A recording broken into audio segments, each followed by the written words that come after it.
Рад видеть клиентов. Приветствие на родном языке, крепкие рукопожатия и сразу к делу. Пандемийный год вынуждал корректировать планы и сроки. Поэтому график этой рабочей поездки президента Рустама Минниханова в Казахстан насыщен.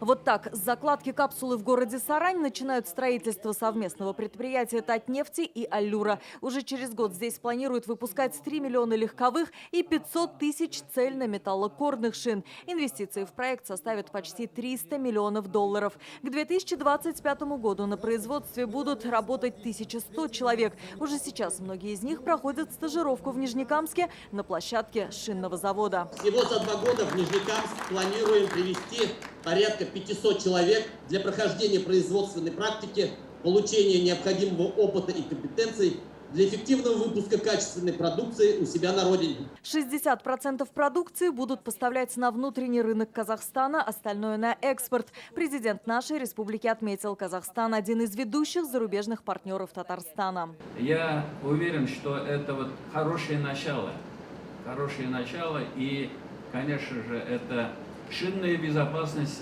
Казахстана. Вы будете иметь современные свои шины. Главное нам выдержать все сроки и запустить вот это производство. Я нисколько не сомневаюсь в успехе нашего проекта. Хочу пожелать хорошей работы, и ответственного подхода. Премьер-министр Казахстана Аскар Мамин выразил уверенность, что строительство шинного завода в Саране окажет положительный эффект на экономику Карагандинской области и страны в целом. Так повысится ее конкурентоспособность и появятся новые рабочие места. В стратегическом партнерстве Казахстана и России особое место занимает сотрудничество с Республикой Татарстан.